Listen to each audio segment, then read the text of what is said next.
Hey, it's Liz. I am going to do a quick reading update.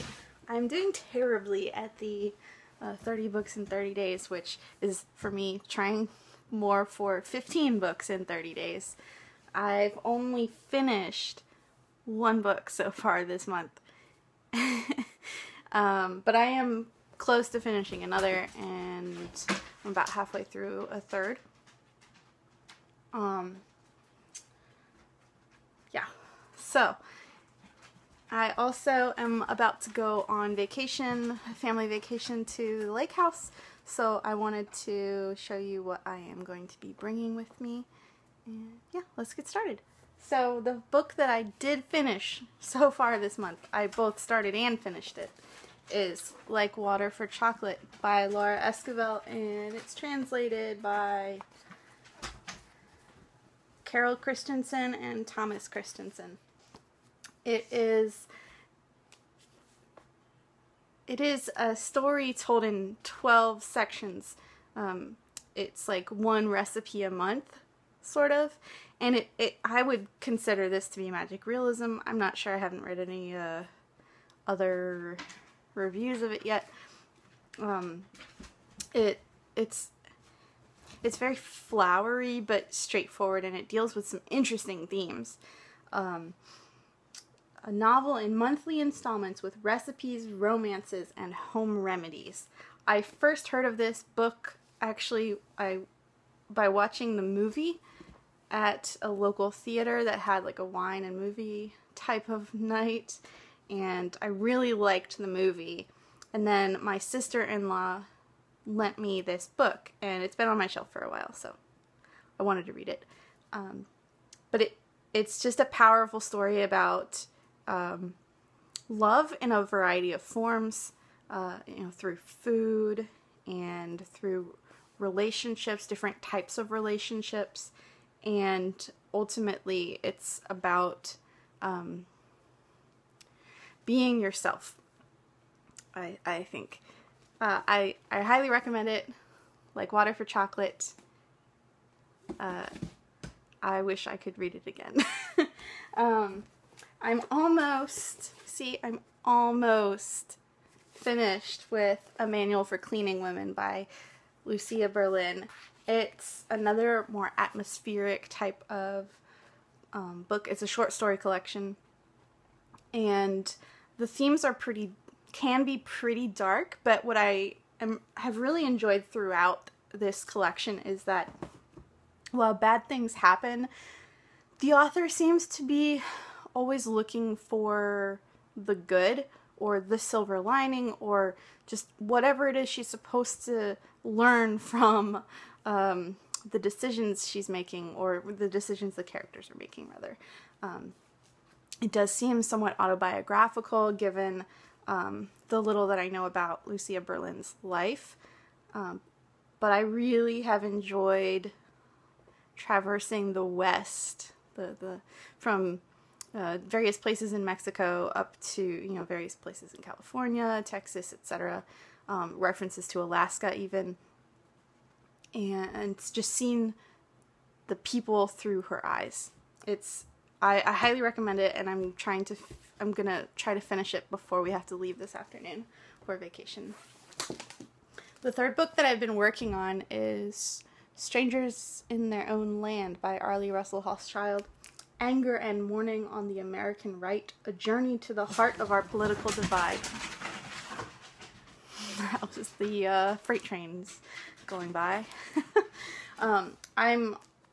It's told in 4 parts, and it's a very deep sociological exploration of the conservative mindset, the contemporary conservative mindset. And I was really looking forward to this after being disappointed by Hillbilly Elegy, and hello Marcus. And it does indeed do a much better job of describing why people think the way they do, and what would have motivated to have this, as she calls it, great paradox between, a great paradox describes a lot of different things, but for example, the conservatives that she's studying as a sample, because she can't talk with everybody in the United States, are just dramatically affected by environmental issues, and yet they vilify the government instead of the companies who are destroying their environment. And she does a good job of explaining how they would have developed this mindset. So it's not like, oh, they're stupid. It's, this is how it happened. And I'm only on the third part, so I don't fully understand it yet, but it's given me a lot of good things to think about. And because I am about to go on a family vacation with a bunch of conservatives that I love very dearly, they are very wonderful people, but sometimes I don't understand them. I did try to pick up John Grisham's Rogue Lawyer. My mother-in-law loves John Grisham. He's actually an author who's local to Charlottesville, but I just couldn't. I just couldn't handle this book.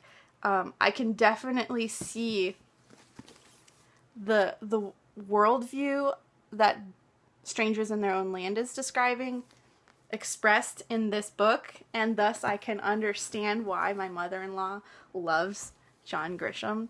But for me, I only got like 20 pages through it. It's like for every one sentence of meaningful action or plot, there's like 5 sentences of just bloviating about how terrible people are, and just really frustrating, patronizing lectures from the narrator. So I just couldn't. It's not for me, and that's okay.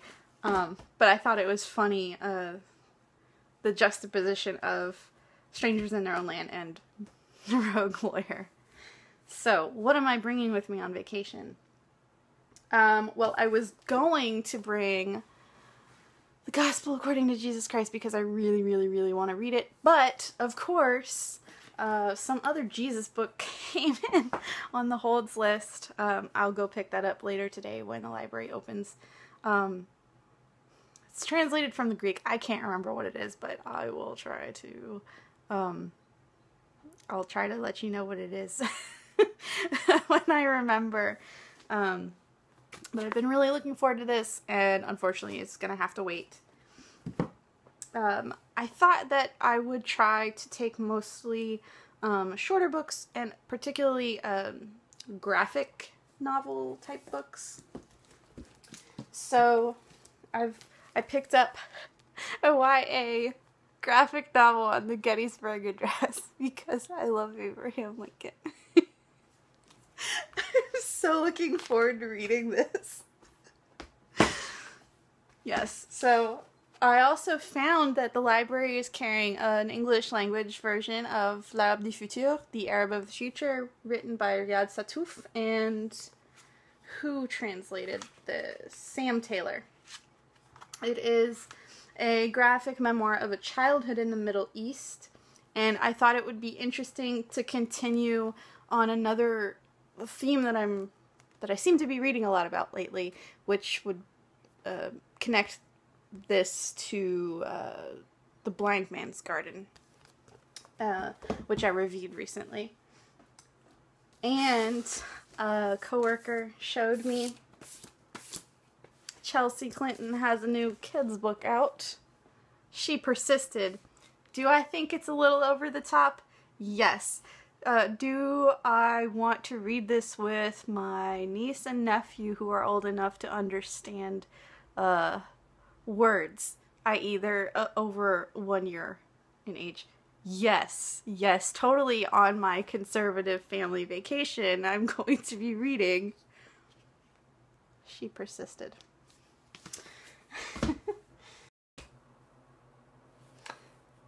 So, I'm gonna grab some books off of my shelf. I want to finish the Essential SheHulk collection. I am a little over halfway through with it. It's just the 1st through 25th issues of Savage SheHulk from I think 79 to 80. And, yeah, it's my favorite.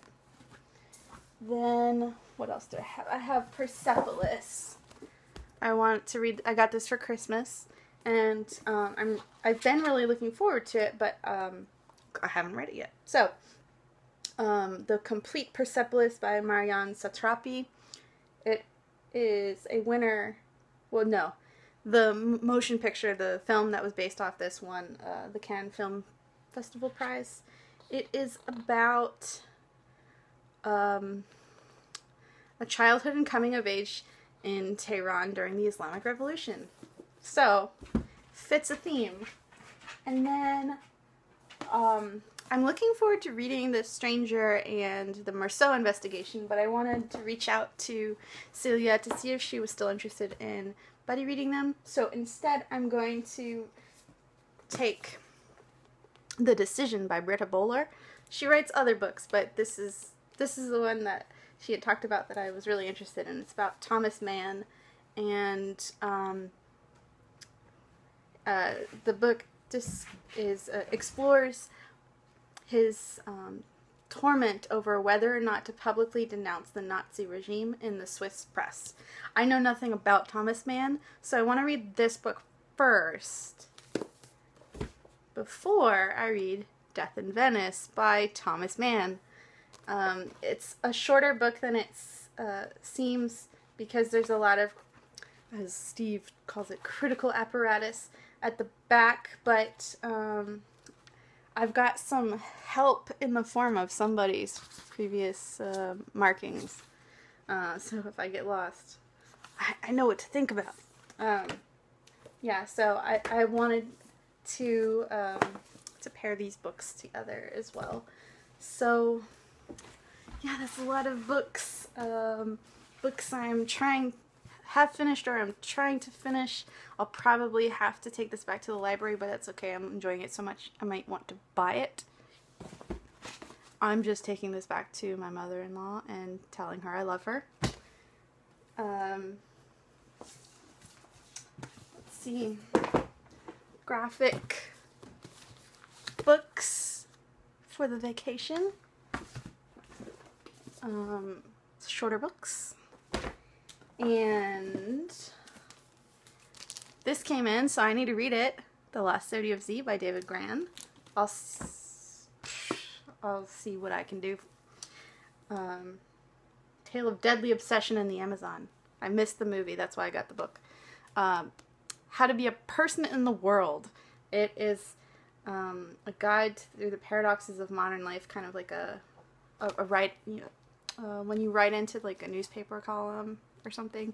It's by Heather Leske. I think it could just be amusing, and it seems like a book that my sister-in-law would enjoy flipping through with me just for funsies.